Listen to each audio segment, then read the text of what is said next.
ನಾನು ಈ ವಿಡಿಯೋದಲ್ಲಿ ಕಾರ್ತಿಕ ಮಾಸದ ಪೂಜೆಯಿಂದ ಯಾವ ರೀತಿ ಇಹದ ಲೋಕದಲ್ಲಿ ಸಂಪತ್ತು ಮತ್ತು ಪರಲೋಕದಲ್ಲಿ ಸದ್ಗತಿಯನ್ನು ಪಡೆಯುತ್ತಾರೆ ಮತ್ತು ಮರಗಳಿಗೆ ಅಂದರೆ ಅದರಲ್ಲೂ ಅರಳಿ ಮರಕ್ಕೆ ಏಕೆ ಇಷ್ಟು ಪವಿತ್ರತೆ ಬಂತು ಅಂತ ಈ ವಿಡಿಯೋದಲ್ಲಿ ತಿಳಿಸ್ಕೊಡ್ತೀನಿ. ಅದಕ್ಕೂ ಮುಂಚೆ ಯಾರು ನನ್ನ ಚಾನಲ್ನ ಸಬ್ಸ್ಕ್ರೈಬ್ ಮಾಡಿಲ್ಲದೆ ನೋಡ್ತಾ ಇದ್ದೀರೋ ಅವರು ಸಬ್ಸ್ಕ್ರೈಬ್ ಮಾಡಿಕೊಂಡು ಪಕ್ಕದಲ್ಲಿ ಕಾಣೋ ಬೆಲ್ ಐಕನ್ ಮೇಲೆ ಕ್ಲಿಕ್ ಮಾಡಿ ಆಲ್ ನೋಟಿಫಿಕೇಶನ್ನ ಸೆಲೆಕ್ಟ್ ಮಾಡ್ಕೊಳ್ಳಿ. ಹಾಗೆ ವಿಡಿಯೋಗೆ ಒಂದು ಲೈಕ್ ಮಾಡಿ. ಮತ್ತು ಇದುವರೆಗೂ ಯಾರು ಕಾರ್ತಿಕ ಪುರಾಣದ ಅಧ್ಯಾಯಗಳನ್ನ ಕೇಳಿಲ್ಲ ಅವರು ನನ್ನ ಚಾನಲಲ್ಲಿ ಪ್ಲೇಲಿಸ್ಟ್ ಇದೆ, ಅಲ್ಲಿ ಹೋಗಿ ಕೇಳಿ. ಈ ವಿಡಿಯೋ ಎಂಡಿಂಗಲ್ಲಿ ಅದು ಪ್ಲೇಲಿಸ್ಟ್ ಹಾಕಿರ್ತೀನಿ, ಅಲ್ಲೂ ಕೂಡ ಹೋಗಿ ಎಲ್ಲ ಅಧ್ಯಾಯಗಳನ್ನ ಕೇಳಿ ಆದ ಕಾರ್ತಿಕ ಪುರಾಣದ ಮಹಿಮೆಯನ್ನು ತಿಳಿದುಕೊಳ್ಳಿ. ಅದರಿಂದ ಕೂಡ ಈ ಪುಣ್ಯ ಲಭಿಸುತ್ತೆ. ಇದು 28ನೇ ಅಧ್ಯಾಯ. ಇದುವರೆಗೂ 27 ಅಧ್ಯಾಯಗಳು ಪೂರ್ತಿಯಾಗಿದೆ.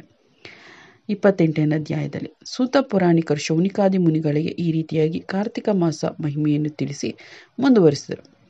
ಈ ಕಾರ್ತಿಕ ಮಾಸವು ಪಾಪನಾಶಕವೂ ಶ್ರೀ ಹರಿಪ್ರೀತಿಕರವೂ ಭಕ್ತಿ ಮುಕ್ತಿಪ್ರದವೂ ಆಗಿದೆ. ಪ್ರಾತಃ ಸ್ನಾನ, ತುಳಸಿ ಪೂಜೆ, ದೀಪದಾನ, ಜಾಗರಣೆ ಹಾಗೂ ಉದ್ಯಾಪನೆ ಈ 5 ನಿಯಮಗಳನ್ನು ಆಚರಿಸಿದವರು ಇಹದಲ್ಲಿ ಸಂಪತ್ತು ಹಾಗೂ ಪರಲೋಕದಲ್ಲಿ ಸದ್ಗತಿಯನ್ನು ಹೊಂದುತ್ತಾರೆ. ಪಾಪನಾಶ, ದುಃಖನಾಶ, ಕ್ಲೇಶನಾಶ, ಚತುರ್ವಿಧ ಪುರುಷಾರ್ಥ ಸಿದ್ಧಿ ಇವುಗಳಿಗೆ ಕಾರ್ತಿಕ ವೃತದಂತಹ ವೃತ ಮತ್ತೊಂದಿಲ್ಲ. ಬಡವನಾಗಲಿ ರೋಗಿಯಾಗಲಿ ವನವಾಸಿಯಾಗಲಿ ಈ ವೃತವನ್ನು ಆಚರಿಸಬೇಕು. ಶಿವಾಲಯ, ಕೇಶವಾಲಯ, ದೀಪಾರಾಧನೆ, ಜಾಗರಣೆಗಳನ್ನು ಮಾಡಬೇಕು. ದೇವಾಲಯಗಳು ಇಲ್ಲದಿದ್ದರೆ ಅಶ್ವತ್ಥ ಸನ್ನಿಧಿಯಾಗಲಿ ತುಳಸಿ ವನದಲ್ಲಾಗಲಿ ಕಾರ್ತಿಕ ವೃತಾಚರಣೆ ಜಾಗರಣೆಯನ್ನು ಮಾಡಬಹುದು. ವಿಷ್ಣುನಾಮ ಸಂಕೀರ್ತನೆ ಗಾಯನಗಳಿಂದ ಸಹಸ್ರಗೋದಾನ ಫಲ ಸಿಗುತ್ತದೆ. ಮಂಗಳವಾದ್ಯ ನುಡಿಸಿದರೆ ಅಶ್ವಮೇಧ ಫಲ, ನರ್ತನ ಮಾಡಿದರೆ ತೀರ್ಥ ಸ್ನಾನ ಫಲಗಳನ್ನು ಗಳಿಸುತ್ತದೆ. ಅಶಕ್ತರು ಯಥಾಶಕ್ತಿ ಈ ವೃತವನ್ನು ಆಚರಿಸಬೇಕು. ಬ್ರಾಹ್ಮಣ ಸುವಾಸಿನಿ ಭೋಜನವನ್ನು ಶಕ್ತರು ಮಾಡಿಸಬೇಕು.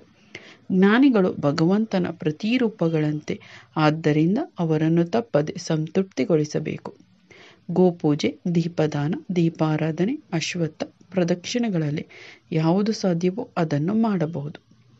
ದೀಪಾರಾಧನೆ ಮಾಡಲಾಗದವರು ಉರಿಯುವ ದೀಪವನ್ನು ಆರದಂತೆ ನೋಡಿಕೊಂಡರೂ ಅಷ್ಟೇ ಪುಣ್ಯ ಲಭಿಸುತ್ತದೆ. ತುಳಸಿ ಪೂಜೆ ಸಾಧ್ಯವಿಲ್ಲದಿದ್ದವರು ಬ್ರಾಹ್ಮಣ ಸತ್ಕಾರವನ್ನು ಮಾಡಬೇಕು. ಪೂರ್ವದಲ್ಲೇ ಒಮ್ಮೆ ಪಾರ್ವತಿ ಪರಮೇಶ್ವರರು ಸುರತ ಕ್ರೀಡಾಸಕ್ತರಾಗಿದ್ದಾಗ ಅಗ್ನಿಯು ದೇವತೆಗಳೊಡನೆ ಹೋಗಿ ಅವರ ಏಕಾಂತಕ್ಕೆ ಭಂಗ ತಂದನು. ಇದರಿಂದ ತುಂಬಾ ಕುಪಿತಳಾದ ಪಾರ್ವತಿಯು ಸುರತ ಸುಖವು ಸೃಷ್ಟಿಯ ಸಾಮಾನ್ಯ ನಿಯಮವಾಗಿದೆ, ನೀವು ಇದಕ್ಕೆ ಭಂಗ ತಂದಿರುವಿರಿ, ಆದ್ದರಿಂದ ನೀವು ಮರಗಳಾಗಿ ಎಂದು ಶಪಿಸಿದರು. ಈ ಕಾರಣದಿಂದ ದೇವತೆಗಳು ಮರಗಳಾಗಿ ಹೋದರು. ಬ್ರಹ್ಮದೇವನು ಮುತ್ತುಗದ ಮರವಾದನು, ವಿಷ್ಣುವು ಅಶ್ವತ್ಥವಾದನು, ಶಿವನು ಆಲದ ಮರವಾದನು. ಇದರಿಂದ ಅರಳಿ ಮರಕ್ಕೆ ಇಂತಹ ಪವಿತ್ರತೆ ಬಂತು. ಅರಳಿ ಮರವು ಶನಿಗೆ ಪ್ರಿಯವಾದ್ದರಿಂದ ಇದಕ್ಕೆ ಶನಿವಾರ ಮಾತ್ರ ಪೂಜೆ ಸಂಪ್ರಯುಕ್ತವಾಗುತ್ತದೆ ಎಂದು ಸೂತರು ಹೇಳಿದರೆಂಬಲ್ಲಿಗೆ ಕಾರ್ತಿಕ ಮಾಸ ಮಹಿಮೆ 28ನೇ ಅಧ್ಯಾಯವು ಸಂಪೂರ್ಣವಾಯಿತು. ಇದುವರೆಗೂ ಯಾರು ಮಿಕ್ಕಿದ ಅಧ್ಯಾಯಗಳನ್ನ ಕೇಳಿಲ್ಲ ಅವರು ಪ್ಲೇಲಿಸ್ಟ್ ಸಿಗುತ್ತೆ, ಅದನ್ನು ಕೇಳಿ. ಮತ್ತು ನನ್ನ ಚಾನಲಲ್ಲಿ ಕೂಡ ಇದೆ ಪ್ಲೇಲಿಸ್ಟು, ಅದನ್ನು ಕೂಡ ನೋಡಿ. ಉಳಿದ ವಿಡಿಯೋಗಳನ್ನು ಕೂಡ ನೋಡಿ ನಮ್ಮನ್ನು ಪ್ರೋತ್ಸಾಹಿಸಿ. ಈ ವಿಡಿಯೋಗೆ ಲೈಕ್ ಮಾಡಿ, ನಿಮ್ಮ ಅನಿಸಿಕೆ ಅಭಿಪ್ರಾಯನ ಕಮೆಂಟ್ ಮುಖಾಂತರ ತಿಳಿಸಿ. ಕೇಳಿದ್ದಕ್ಕಾಗಿ ಧನ್ಯವಾದಗಳು. ಮುಂದಿನ ವಿಡಿಯೋದಲ್ಲಿ ಸಿಗೋಣ.